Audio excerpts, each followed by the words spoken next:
Now, I have Barry Slauenwhite, who is the president of Compassion Canada, and also Dave Shelley, who is the director of missions for Crossroads here, to respond to this piece. Welcome, fellas. Good to be here. Yeah. How are you feeling, Barry, about where you're at now as compared to the news a year ago?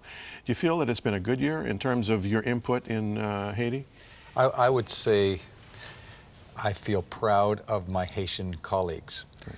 In a situation as we have right now, a year later, with a lot of doom and gloom, a lot of disappointing news, I would be very proud to take any of our sponsors or donors, anyone who's contributed to this, to Haiti and show them the progress that we've been able to make.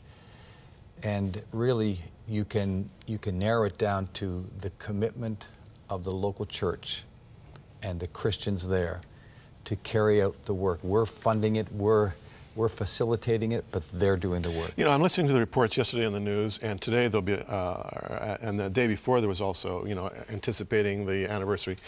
And most of the stories were about the continual disarray in Haiti, and the fact that money wasn't getting to the people that needed it. All this money that was raised wasn't getting to it.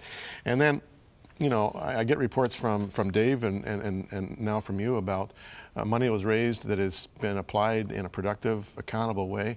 And I ask the question, is the difference the church? Is it because you've got an infrastructure of delivery there in the church, a kind of a dispersal system?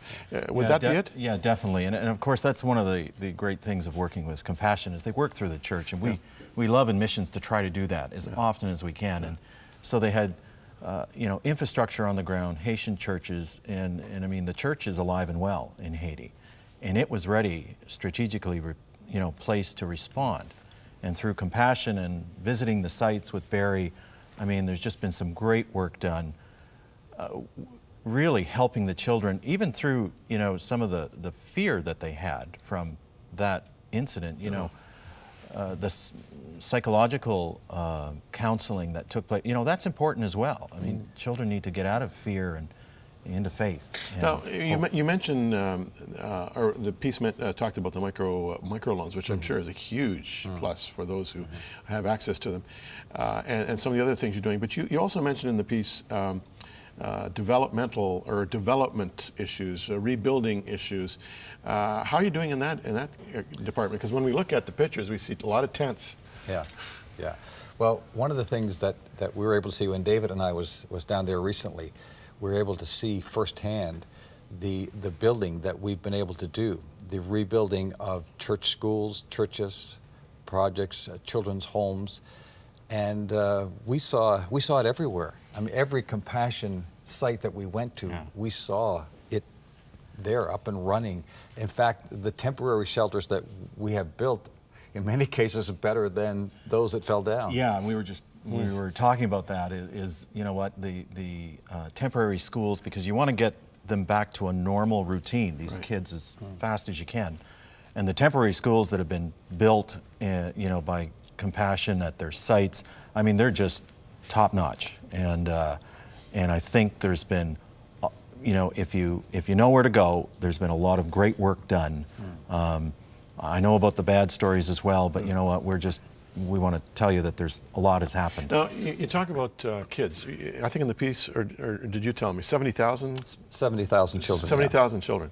And a critical element there is education. And the education, of course, is tied to local church involvement. You want to see these kids come to the Lord. But your coordinator there, who was interviewed, did I hear you say he's got 2 master's degrees? Elisant, yes. The gentleman that was interviewed, who is heading up our disaster response in Haiti from the earthquake, he was a sponsored child. In fact, this week in Maclean's magazine, you're going to see his story featured. He was a sponsored child from a very, very poor home. Wouldn't have had a chance even to go to school. Through the Compassion program, was sponsored, went on to high school, graduated with his marks so well, he entered our leadership development program, which is a university-based program. Did so well in that program with his first degree, he got a scholarship and went to the U.S. and got a double master's degree. And he's back in Haiti working for Compassion, heading up our response there and managing about $28 million of our earthquake response. Wow. Fantastic. I mean, that's a real story. Fantastic. It's got to make you feel really grateful and proud. I was so proud. You know, it's hard when you're a Christian. You're not allowed to be too proud, right? So, but Right. I was as proud as I could. Well, be. proud of the other guy, not proud of yourself. Yeah. So, Dave, the money that we raised a year ago, we got 2 minutes. Just kind of for the sake of the viewer, let them know how it was dispersed. I'll talk about percentages because a lot of the money that was raised through the government was focused on emergency response. So we had to be careful, and Compassion had to be careful on where the money was used. But around probably 25 to 30% could be was targeted on emergency response. You know, the food distribution and the trauma counseling and things like that.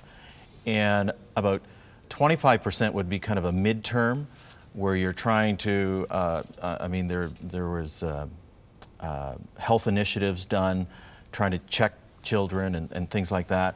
And then the last kind of 50% is more hardcore, whether it's school reconstruction, home reconstruction, and trying to balance relief with development, because relief is kind of, has a tendency to be a needy kind of position for people to be in, whereas development, you foster a sense of personal responsibility and ownership of what's happened, so you can develop it and then walk away from it. So that's kind of how we targeted the funds, and a lot of the funds, like I said, were raised through the government. We're really at the emergency response stage. Now, about 30 seconds, Barry. The situation is still dire in Haiti. Absolutely. How are people dealing with life in tents and under blankets and so on, even yet with the rains and the winds and so on? How are they doing? It's terrible. It's a terrible life. It's like living in hell, really, to put it bluntly. It's an awful life. That's why we have concentrated on not so much giving tents to families, but we have actually concentrated on helping them build temporary home shelters. It's a step up from a tent, and a little more protection, self-esteem for them. But the tent cities, the squalors, it's not a place any human being should be. And your hope for political stability on a scale of 1 to 10? We need to fast and pray. Yeah. Well, Barry Slauenwhite is the president of Compassion Canada, an organization that is in very good standing with Crossroads and with whom we work in a strategic partnership. Dave Shelley oversees all of that for Crossroads. Your donated dollars are really making a difference, and through these men are being dealt with accountably and responsibly. So it's a real comfort to know that, and encouragement for the next time. Thanks, fellas. Appreciate you coming our way.